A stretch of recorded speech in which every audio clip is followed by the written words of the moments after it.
रामपाल है जी। बबली जी का भी जी बहुत सहयोग है इसमें, और सरपंच साहब भी अपना बहुत बढ़िया काम करने लग रहे हैं। और सारा आप देख ही रहे हो, आपने देखा अपनी आंखों से वो जितने भी काम कर रहे हैं, और मैं भी उनके साथ में रह रहा हूँ, और जहाँ भी मेरी देख देख में ही काम चल रहा है सारा। ये तो जी मतलब पहले इतना ऊपर से सहयोग नहीं था, जो अब सहयोग मिल रहा है। काम तो उन्होंने भी करे हैं, लेकिन जो काम अब हो रहे हैं नहीं, वो पहले इतना सहयोग नहीं था, इस करके ना कम काम हुआ है। पहले हम बहुत बढ़िया अच्छी उम्मीद करते हैं जी, जो हमारे काम में जो बाकी काम बचे हुए हैं वो भी हमारे पूरे हो हैं। हमें यही बबली जी से, मंत्री जी से उम्मीद करते हैं वह हमारे कामों में मदद करे और सरपंच जी का सहयोग दे। तो जब भी गए हैं मंत्री जी के पास में, जब भी जाते ही काम हो करे, और सारी यश हुई है हमारी मांगे। राय सिंह जी, ऐसा जी मंत्री जी का तो ऊपर से सहयोग है जी तकड़ा, और गांव में विकास करिए, ठीक करिए सरपंच। वैसे इलेक्शन में हम इसके खिलाफ थे, फिर भी बढ़िया कर रहे जी। मैं ये नहीं कह सकते कि हमारे खिलाफ था, ये काम नहीं कर रहा, बढ़िया काम कर रहे, विकास के काम अच्छे कर रहे जी। जी पहले जो पंचायतें थी काम तो वो भी करती थी, लेकिन ऊपर से इतना सहयोग नहीं था जितना मंत्री जी ने अब की बार सहयोग करके। और जो ऊपर से हम मांग के घर पहुँचते इतने में तो रिकमेंड करवा ले मंत्री जी। इतने काम हमने तो जिंदगी में देखे नहीं जितने मंत्री जी करवाने लग रहे हैं। राजेश नायक, मेरी उम्र 40 साल हो गई जी। मैंने तो इतने काम पहले कभी भी नहीं देखे जितने मंत्री जी ने 2 साल में करवा दिए। सबसे बड़ी बात है, अब जो गांव के जितने भी रास्ते थे, मंत्री जी ने कोई ये नहीं देखा कि वोट मुझे दे या ना दे है, सबके रास्ते पक्के किए हैं। अब मंत्री जी से 5 लाख रुपये की सौंदर्यीकरण के लिए पौधे भी पास करवा लिए। अब जल्द ही 1 महीने के अंदर वो पौधे भी लग जाएंगे जी। पहले जो पंचायतें थी ऊपर से तालमेल अच्छा नहीं था, अब तालमेल मंत्री जी का भी अच्छा है और सरपंच साहब का भी।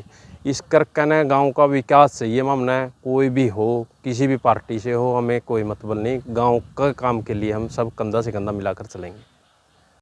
और वादों की बात है, जहाँ तक जितने हमने वादा किए थे शायद हमने 50% से ज़्यादा पूरे कर दिए जी। लेकिन मंत्री जी के सहयोग से 8-9 करोड़ रुपए तो हमारे गांव में लग चुके हैं जी।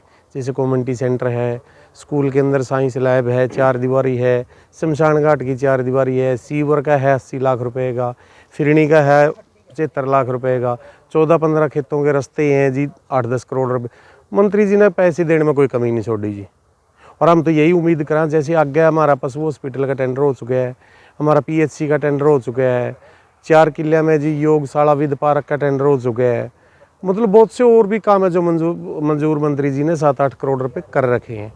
हम तो यही दुआ करें मंत्री जी में हमने 5 साल और अगले युवा मंत्री आ जाए, कोई कमी नहीं रहती जी गांव में किसी चीज़ की भी। तो जी विरोध वैसे तो विरोध करें करने की बहुत संभावना तो नहीं है, जिसने जेब भरनी हो तो विरोध करेंगे। हमने कोई दिक्कत नहीं जी, हमने तो गांव का विकास कार्य करवाना, चाहे वो टेंडर तो हो चाहे वो सरपंच के थ्रू हो। लेकिन बहुत से लोग तो नहीं है ना, 40 लाख की 50 लाख की पावर मिल जाए और वो खुद करें, लेकिन हमने इसी कोई ज़रूरत नहीं, चाहे गवर्नमेंट टेंडर तक करो किसी तक करो। हाँ कुछ मांगे जायज़ भी हैं, जैसे रेट वगैरह की है, लेबर की है, मटेरियल के रेटों की है, जो जायज़ मांगे है वो हमने मंत्री जी के सामने रखी थी और उन्होंने मानी भी है। जैसे ईंटों के रेट बढ़ाने की बात हुई है, लेबर के रेट मुख्यमंत्री जी ने बढ़ा दिए, अब पहले काफ़ी कम थे जी, 50-50 का फ़र्क था। कुछ मांगे जायज़ हैं जिनको मंत्री जी ने कहे है, आश्वासन भी दिया है जी भाई आपकी सभी मांगे पूरी करेंगे। जैसे हमने दो पार्क और गांव में, एक उर्ली साइड जी, एक परली साइड, एक हमारा हाईवे का ऊपर पार्क बन चुका है। वह 2 पार्क और बनने हैं, जिस तरह गोबर गैस प्लांट लगाना है और गांव की सफाई व्यवस्था है। कुछ काम में बाकी हैं जो मंत्री जी ने मंजूर कर रखे हैं, और शायद अगला 1 साल तक ये काम हम कंप्लीट कर देंगे जी सारे। और गाँव को शहर से भी अच्छा, सफाई में भी और पढ़ाई में भी जी, हर चीज़ में गाँव सबसे अग्रणी मिलेगा जी हमारा गाँव हल्के में।